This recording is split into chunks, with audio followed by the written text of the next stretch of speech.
Speed! Precision. And a heart for charity. Yan ang mga kakailanganin ng ating mga riders para sa Manibela Challenge Season 2. Do you have what it takes to win this challenge? At ano-anong mga bagong obstacles ang aabangan natin sa season na ito?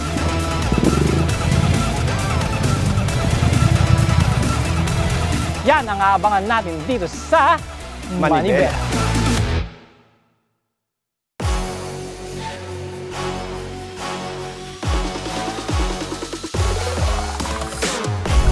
Hello mga kamanibela, andito tayo ngayon sa KDR Adventure Course.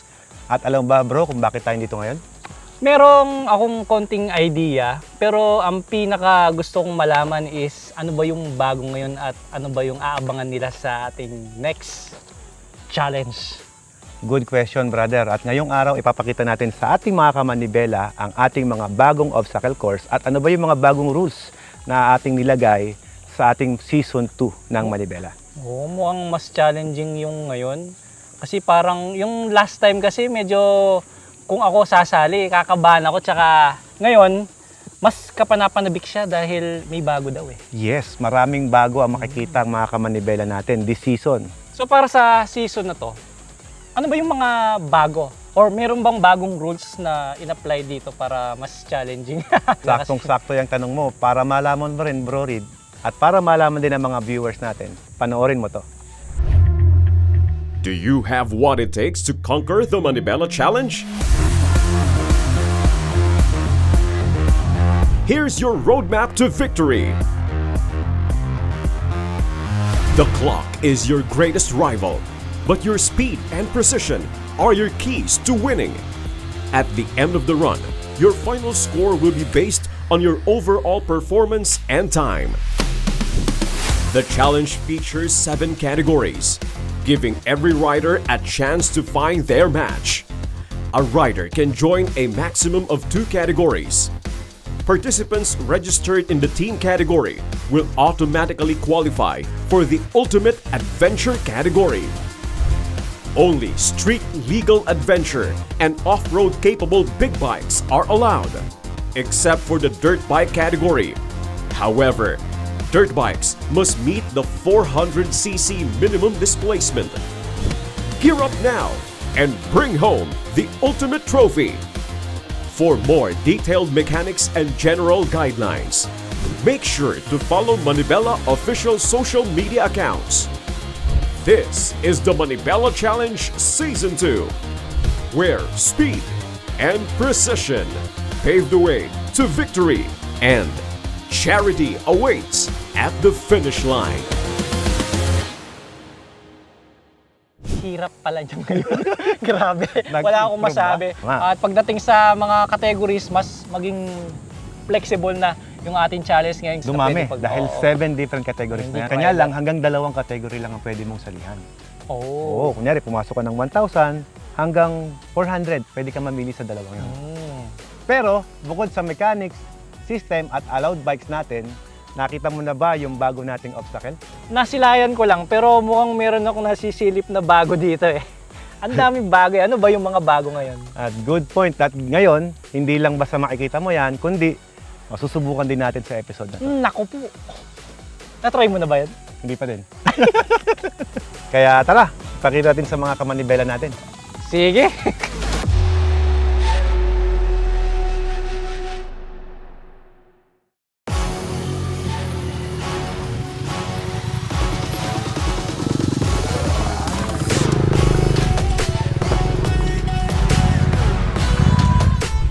Ayan, bukod sa mga bago nating obstacle, syempre dapat malaman natin bro Reed kung doable ba ito. Oo, syempre. Kagaya nitong bagong obstacle na ito. Dito sa obstacle na ito, ano kaya yung mabibuild natin bilang rider para magamit naman natin sa labas? Syempre, bilang rider, napaka-importante sa atin yung precision tsaka yung balanse. Syempre, kung hindi ka magaling bumalanse, didikit ka ng didikit yan, di ba? Sa So, bagay. para gumaling ka bumalanse, kailangan ma-master mo rin yung part na to. Mukhang naisip ko nga, magagamit natin yan sa pagwayad sa toll gate eh. Wala na pag nagbumotor. So nasabi mo kanina, 5 yung obstacle. Oo, 5. Isa pa lang ito. Ano yung pangalawa? Tara doon tayo sa pangalawa. Okay.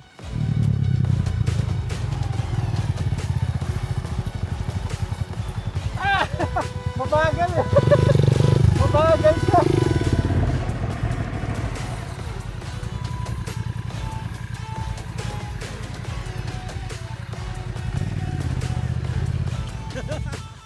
Andito tayo ngayon sa mudslide! Ano bang meron dito sa mudslide na to? Bakit nakasemento yung gitna, tapos napapaligiran siya ng putik? Kaya nga mud dahil putik eh. Bakit hindi Anyway. tinawag na cement slide kasi nakasemento? Ito yung part lang na to para medyo hindi naman masyado mahirapan yung mga participant natin. Oo. Ano bang gagawin dito? Bali yung harapang gulong ng motorsiklo mo, ilalagay mo sa gitna. Okay? Anyway yan, pwedeng sa kaliwa, pwedeng sa kanan yung gulong mo. Kung saan komportable. Ngayon, hayaan mo mag-slide yung gulong ng likod ng motor mo hanggang umabot doon sa 15 meters na Long. slide natin. Yes, Oh. 15 meters long yan, bro. Parang slide tube din pala to doon sa isa. Yes, Kaya mas- lang mas mahirap, Mas no? tingin ko, konting mahirap. Okay. Pero kayang-kaya ng mga kamanibela natin yan. Iyan. Ano naman yung skill na mabibuild ng mga riders na sasali dito sa challenge na ito? Siyempre, pag nagawa mo yung challenge ito, de-develop mo yung control and stability mo as a rider. Ngayon naman, doon naman tayo sa pangatlong obstacle dito sa challenge.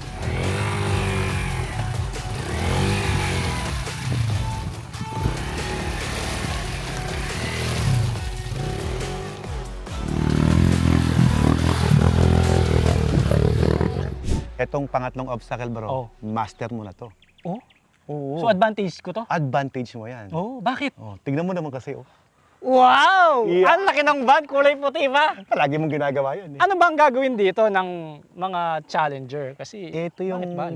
loading ramp natin na isasakay mo sa van, yung mga Oh. big bike mo. So, plus point sa akin to. Kasi Oo. lagi kong ginagawa pag nagsasakay ako ng motor. Yes. Okay, so isasakay dito yung motor. Alright. And then, siya rin mismo ibababa niya. Walang tutulong Siyempre, sa kanya. bawal tulungan. Magaling. Kasi hindi lang puro riding. Oo, kasi ano to eh, real life na ginagawa ng isang big bike rider. Okay. Kaya advantage mo dahil kung hindi ka nakakasubok magsampa ng sarili mong motor, dito sa Manibela Challenge, ipapasubok namin sa'yo kung papaano yung loading ramp na to. So, obviously, yung skill na mabibuild natin dito, yung maging kang, Maging independent ka. Yun, At independent. hindi mo na kailangan ng helper. Tama. So, excited na ako malaman kung ano yung pang-apat na obstacle natin dito. Excited ka na ba? Tara, Oo puntahan naman. natin yung pang-apat. Let's go.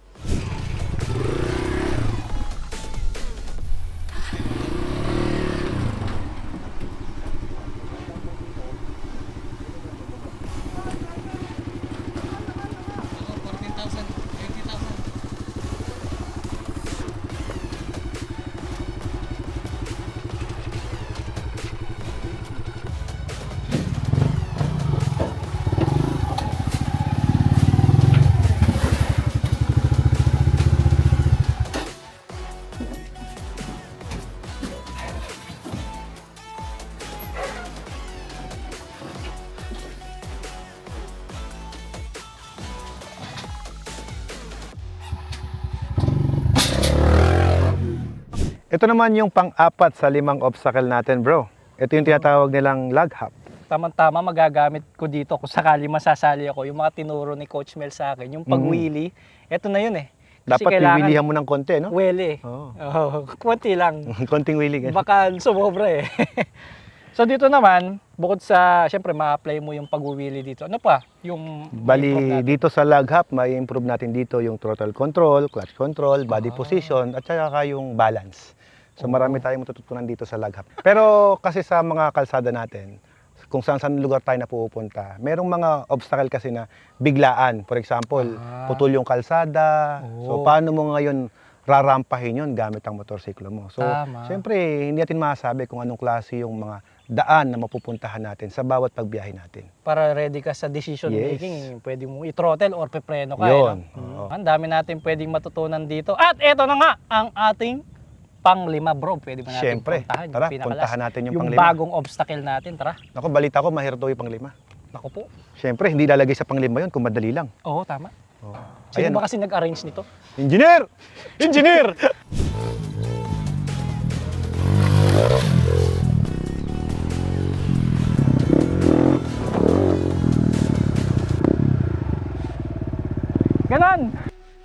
At nandito na nga tayo ngayon sa pang-5 obstacle natin, ang riding on stair. Oo. Saan magagamit to in real life? Talagang magagamit mo yan sa real life. Kasi Oo. di ba, Ano? alam mo yung, nasakay ka ng Roro, Oo. o di ba may mga ganyan? Oo nga, no? Oo, di ba? Kaso yun gumagalaw eh. So dito, ikaw yung gumagalaw, no? Dapat next season, gumagalaw na to. So ano mabibuild ng rider dito pag dinaanan niya? So dito, pag dinaanan mo to, mas mabibuild mo yung control mo sa motor mo. At the same time, yung tamang momentum, napaka-importante nun.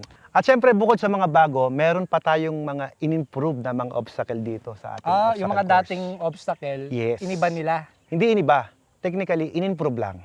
In-improve. Oo, Alam tatlo ko yun. yan eh. Tatlo In-improve yung hirap o in-improve yung dali? Dalawa. Pinadali at pinahirap. Oo. So malalaman natin sa kabila. Okay, tara. Tara.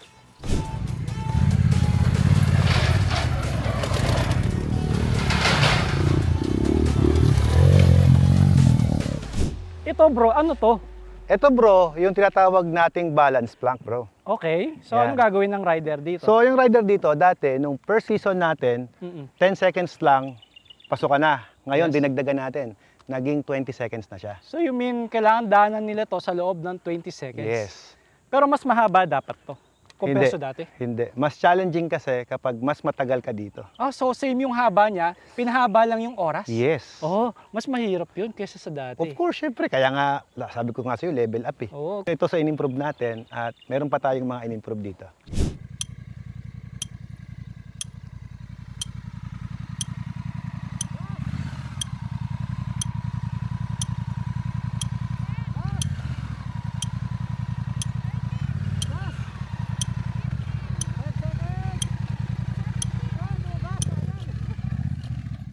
Bro, ito.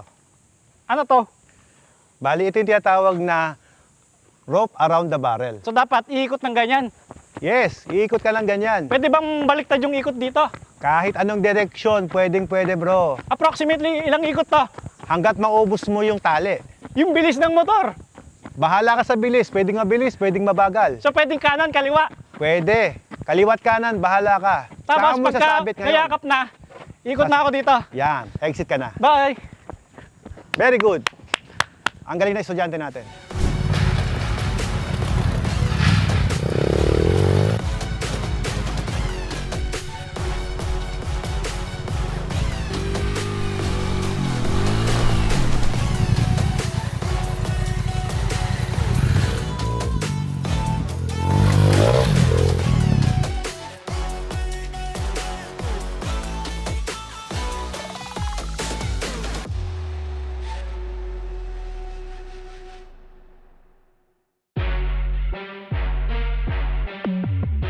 So yun na yung mga bago at mga na-update sa ating mga obstacle course. At ngayong na-walkthrough na natin itong ating mga obstacle dito sa ating KBR Adventure Camp. Ano gagawin? Siyempre, girap na tayo. Naku po, susubukan pala natin. Susubukan natin. Kaya nga sabi ko, dapat patunayan natin bilang host na doable ba yung ginawa nating improvement. Oh, wala pa naman akong practice. It's time for you to practice. Tara, Oh, let's go. Gear up na tayo. let's go.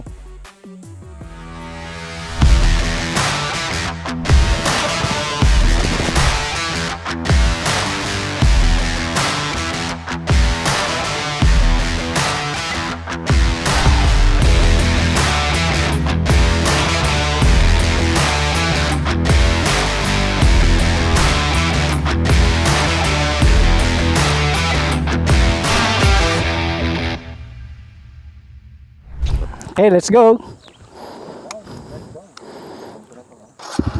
Ang gamit kong motor is Kawasaki KLX. Ang gamit ko namang motor ay Aprica Twin 11cc. Ano kaya ang mas mabilis? Kawasaki or Honda?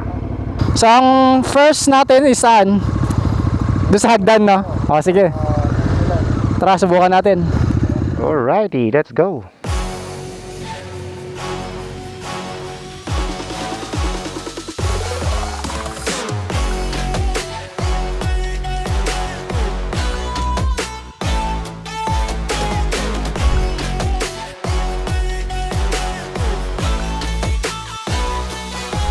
Ito yung bagong obstacle ngayon dito sa Manibela Obstacle Course. Ito yung wala noon. Oh. Yung dulos. Mabuhangin. So, yung aking gulong kasi ay naka on-road. So, susubukan ng 1100cc kung kaya. Kayang-kaya naman, guys. Ngayon, naakitin namin ng may konting bilis. Napaka-basic para sa KLX na parang hindi stair yung dinaanan niya. Yun talaga ang kinagandaan sa ganitong motor. Binuild siya para sa ganitong obstacle. Para sa first obstacle na dinaanan namin, super basic. Ay, natapos din. Oh, next obstacle.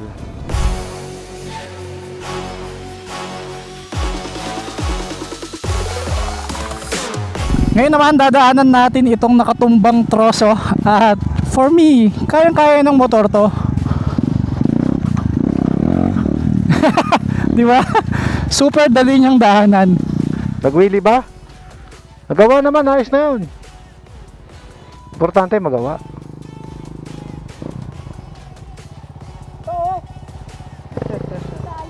Babay! Pa-testing.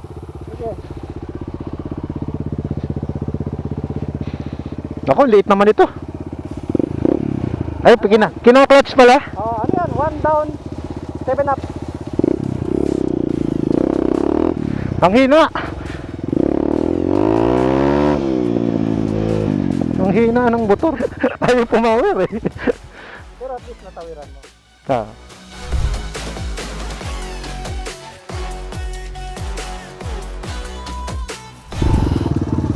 Ngayon naman ang dadaanan natin ay ang mudslide, na kung saan kailangan nakalabas yung rear tire at mag-slide dapat siya. Yan ang medyo mahirap kasi dapat nakalabas yung gulong natin sa likod. So kung hindi ka talaga sanay na nagiwang ng ganyan yung motor, maninibago ka ano.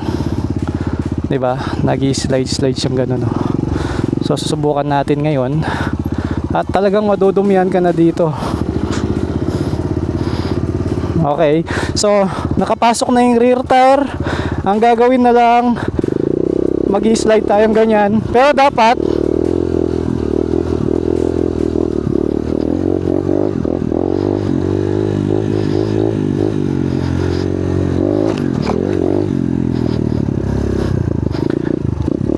hindi aapak kapag dinadaanan mo yung mudslide na yun, no? Kaya naman, pero may penalty. Siguro pagka mas kabisado ko yung bike, kaya.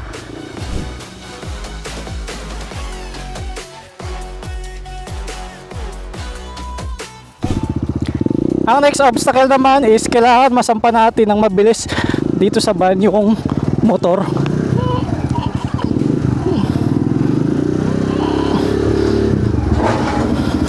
Tapos kailangan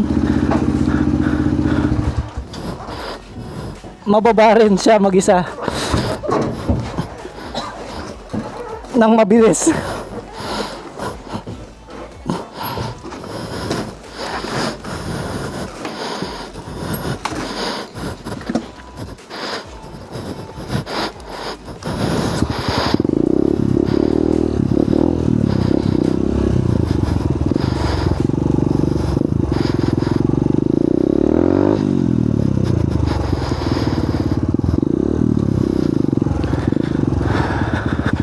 Ayan, madali lang siya kasi magaan lang yung bike eh.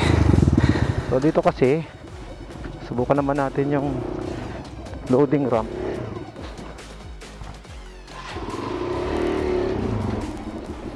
Ayan, pag nailak na dito, pwede mo na siya ibaba.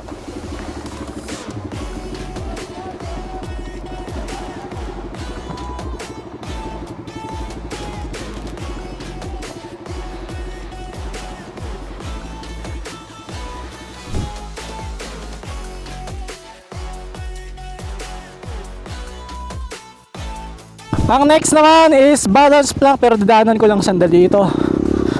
So dito sa balance plank, kailangan magtagal ka ng 20 seconds.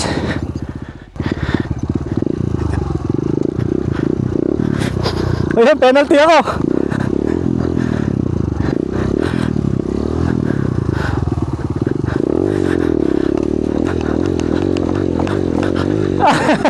Medyo mahirap pala siyang i-balance pag nakabuelo ka.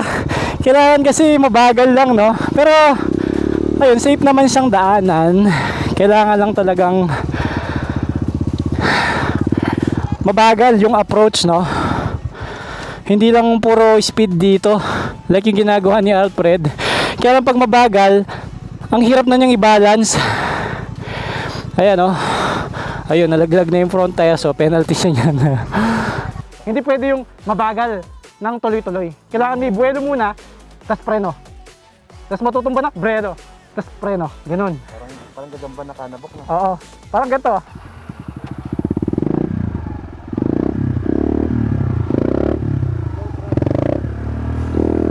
Ganun.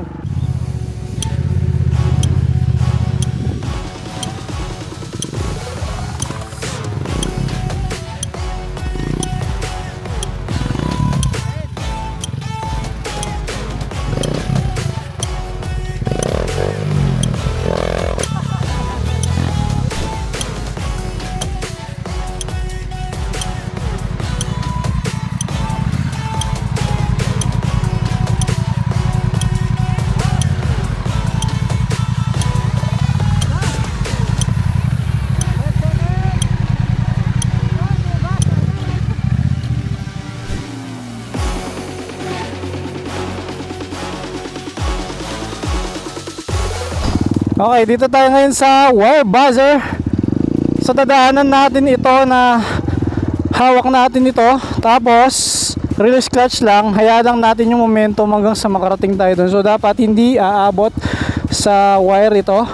Pagka dumikit siya, ayun, nagbo-buzzer siya, no? So kailangan may buwelo ito bago mo i-approach yan. Ang problema sa motor ni Bro Alfred is Africa Twin, wala siyang clutch. Ayun, oh. Mukhang hindi tumunog, ayos, perfect ah. Okay, tayo naman ang susubok, practice lang.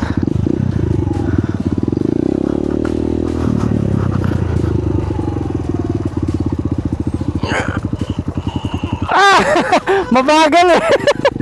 Mabagal siya.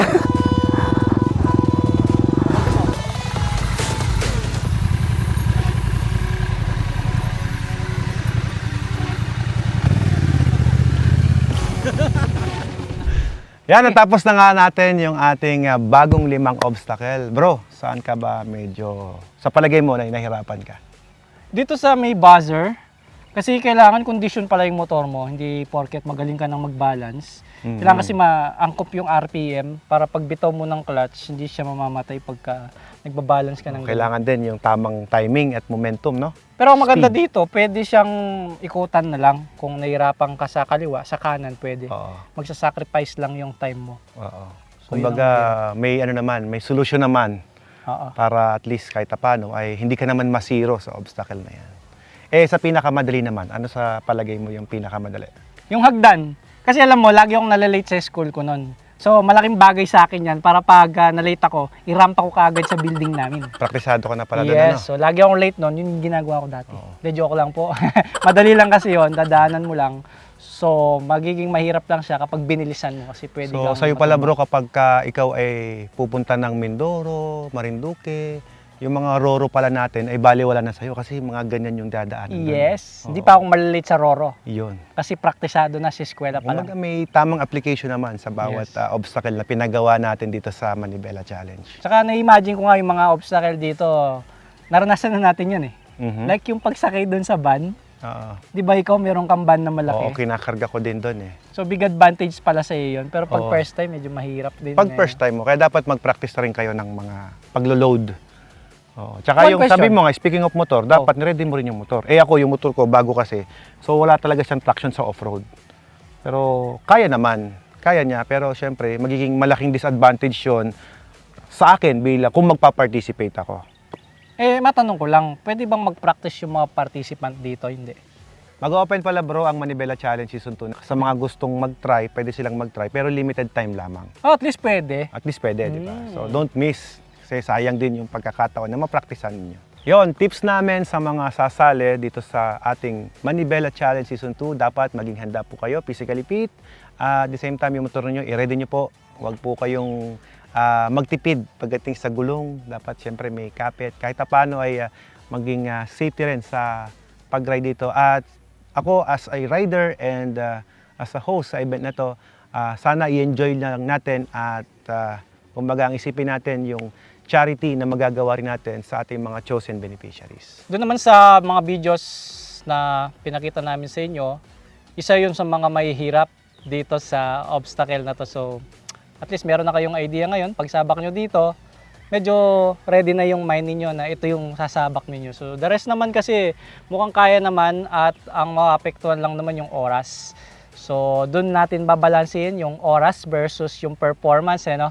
Kaya kailangan mentally ready ka. So, dito na po nagtatapos ang ating episode ngayon. Kung meron po kayong katanungan, suggestion na gusto ninyong i-review namin, i-comment nyo lang po dito sa ating comment section. At huwag kalimutang mag-like, subscribe dito sa ating Manibela channel. At lagi nyong tatandaan, ang lagi nating paalala, Mata sa kalsada, kamay kamay sa sa Manibela. Manibela.